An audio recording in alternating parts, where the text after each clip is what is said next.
Hello friends, ನಮಸ್ತೆ. Welcome back to Neelu cooking.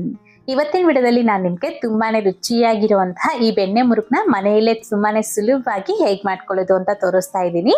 ಕಡಿಮೆ ಸಮಯದಲ್ಲಿ ಹಾಕ್ಬಿಡತ್ತೆ, ಅಷ್ಟೇ ರುಚಿಯಾಗಿರುತ್ತೆ. ಲೇಟ್ ಮಾಡ್ತೀರಾ, ಈ ಅಕ್ಕಿ ಹಿಟ್ಟನ್ನ ಉಪಯೋಗಿಸ್ಕೊಂಡು ಬೆಣ್ಣೆ ಮುರುಕನ್ನ ಹೇಗೆ ಮಾಡ್ಕೊಳ್ಳೋದು ಅಂತ ನೋಡೋಣ.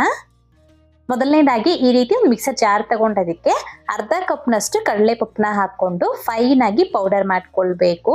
ಈಗ ಈ ಪೌಡರ್ನ ಇಟ್ಕೊಂಡು ಈ ರೀತಿ ಸ್ವಲ್ಪ ಅಗಲಕ್ಕಿರುವಂತಹ ಒಂದು ಪಾತ್ರೆಗೆ ಹಾಕೊಳ್ಳಿ.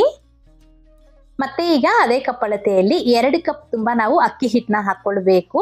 ತುಂಬಾ ಪ್ರೆಸ್ ಮಾಡಬೇಡಿ, ನಾರ್ಮಲ್ ಆಗಿ 2 ಕಪ್ ತುಂಬಾ ಅಕ್ಕಿ ಹಿಟ್ಟು ಹಾಕೊಂಡು 1 ಟೇಬಲ್ ಸ್ಪೂನ್ ಆಗುವಷ್ಟು ಕಡಲೆ ಹಿಟ್ಟು, ರುಚಿಗೆ ತಗ್ಗಷ್ಟು ಉಪ್ಪು, ಸ್ವಲ್ಪ ಕಾಳು ಮೆಣಸಿನ ಪುಡಿ, ಅದೇ ತರನೇ ಹಿಂಗು, ಹಾಗೇನೆ ಅರ್ಧ ಟೀ ಸ್ಪೂನ್ ಆಗುವಷ್ಟು ಜೀರಿಗೆ, ಮತ್ತೆ ಕಂಪಲ್ಸರಿಯಾಗಿ 2 ಸ್ಪೂನ್ ತುಂಬಾ ರೂಮ್ ಟೆಂಪರೇಚರ್ ಇರೋ ಬೆಣ್ಣೆನ ಹಾಕೊಳ್ಬೇಕಾಗತ್ತೆ. ಈ ಸಾಫ್ಟ್ ಆಗಿರೋ ಬೆಣ್ಣೆನ ಹಾಕೊಳ್ಳಿ, ಕಂಪಲ್ಸರಿ ಹಾಕೊಳ್ಬೇಕಾಗತ್ತೆ. ಕಡಿಮೆ ಮಾಡೋದಕ್ಕೆ ಹೋಗ್ಬೇಡಿ.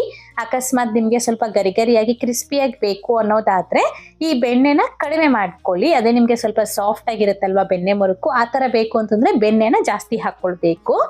ಈಗ ಇದೆಲ್ಲಾನು ಸಹ ಚೆನ್ನಾಗಿ ಮಿಕ್ಸ್ ಮಾಡ್ಕೊಳ್ಳಿ. ಚೆನ್ನಾಗಿ ಮಿಕ್ಸ್ ಮಾಡ್ಕೊಂಡಿದ ನಂತರ ಈಗ ಇದಕ್ಕೆ ಎಷ್ಟು ನೀರು ಬೇಕು ಅಂತ ನೋಡಿಕೊಂಡು ಅಷ್ಟು ನೀರನ್ನ ಹಾಕೊಂಡು ಚೆನ್ನಾಗಿ ನಾದ್ಕೊಂಡು ನಾವು ಇದನ್ನ ಈ ಕನ್ಸಿಸ್ಟೆನ್ಸಿ ಬರೋ ತನಕ ಮಿಕ್ಸ್ ಮಾಡ್ಕೊಳ್ಬೇಕು.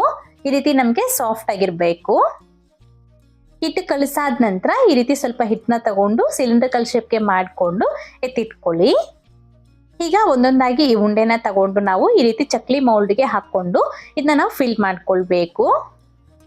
ಉಳಿದಿರೋ ಹಿಟ್ಟು ಮೇಲೆ ಕಂಪಲ್ಸರಿಯಾಗಿ ಪ್ಲೇಟ್ನ ಮುಚ್ಚಿ ಎತ್ತಿಟ್ಕೊಳ್ಳಿ, ಇಲ್ಲಾಂದ್ರೆ ಒಣಗೋಗ್ಬಿಡತ್ತೆ, ಮೇಲೆ ಸರಿಯಾಗಿ ಬರೋದಿಲ್ಲ. ಈಗ ಇದನ್ನ ಫ್ರೈ ಮಾಡ್ಕೊಳ್ಳೋದಕ್ಕೋಸ್ಕರ ಈ ರೀತಿ ಎಣ್ಣೆನ ಚೆನ್ನಾಗಿ ಕಾಯಿಸ್ಕೊಂಡು ಗ್ಯಾಸ್ನ ಮೀಡಿಯಂ ಫ್ಲೇಮ್ನಲ್ಲಿ ಇಟ್ಕೊಳ್ಳಿ. ಆನಂತರ ನಾವು ಈ ರೀತಿ ನಾವು ಎಣ್ಣೆಯಲ್ಲೇನೆ ಡೈರೆಕ್ಟ್ ಆಗಿ ಪ್ರೆಸ್ ಮಾಡ್ಕೊಳ್ಬೇಕಾಗತ್ತೆ. ಪ್ರೆಸ್ ಮಾಡ್ಕೊಂಡಿದ್ದಾದ್ಮೇಲೆ ಒಂದು 2 ನಿಮಿಷ ಹಾಗೆ ಬಿಟ್ಬಿಡಿ. ಸ್ವಲ್ಪ ಸ್ಟಿಫ್ ಆಗಿ ಆದ ನಂತರ ನಾವು ಇನ್ನೊಂದು ಕಡೆ ತಿರುಗಿಸ್ಕೊಂಡು ಸ್ವಲ್ಪ ಬ್ರೇಕ್ ಮಾಡ್ಕೊಳ್ಬೇಕಾಗತ್ತೆ, ಅಥವಾ ಹಾಗೆ ಡೈರೆಕ್ಟ್ ಆಗಾದ್ರೂ ತಗೊಳ್ಬೋದು.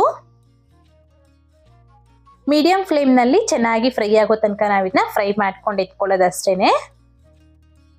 ಎಣ್ಣೆಯಲ್ಲಿ ಒಂಚೂರು ಕೂಡ ಕಟ್ಟಾಗೋದಾಗ್ಲಿ ಈ ತರ ಹರಡೋದಾಗ್ಲಿ ಏನೂ ಆಗೋದಿಲ್ಲ, ತುಂಬಾ ಚೆನ್ನಾಗಿ ಬರುತ್ತೆ.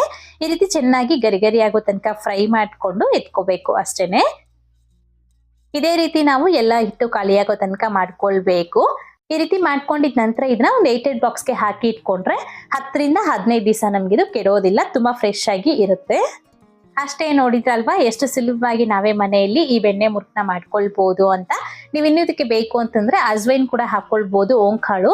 ಸೊ ಅಷ್ಟೇ ರುಚಿಯಾದ ಬೆಣ್ಣೆ ಮುರುಕು ನೀವು ಕೂಡ ನಿಮ್ಮ ಮನೇಲಿ ಟ್ರೈ ಮಾಡಿದ್ದೆ ಆದ್ಮೇಲೆ ಹೇಗೆ ಬಂತು ಅಂತ ಮರಿದೆ ಕಾಮೆಂಟ್ ಮಾಡಿ ತಿಳಿಸಿ. ಹಾಗೆ ಇವತ್ತಿನ ವಿಡಿಯೋ ಇಷ್ಟ ಆದರೆ ಲೈಕ್ ಮಾಡಿ, ನಿಮ್ಮ ಫ್ರೆಂಡ್ಸ್ಗೂ ಫ್ಯಾಮಿಲಿ ಮೆಂಬರ್ಸ್ಗೂ ಶೇರ್ ಮಾಡಿ. ಮತ್ತಷ್ಟು ರೆಸಿಪೀಸ್ಗಾಗಿ ನೀಲು ಕುಕಿಂಗ್ ಚಾನಲ್ಗೆ ಸಬ್ಸ್ಕ್ರೈಬ್ ಆಗಿ, ಹಾಗೆ ಪಕ್ಕದಲ್ಲೇ ಬರುವಂತಹ ಬೆಲ್ ಬಟನ್ ಆಕ್ಟಿವೇಟ್ ಮಾಡಿ. Thank you. Keep watching Neelu cooking.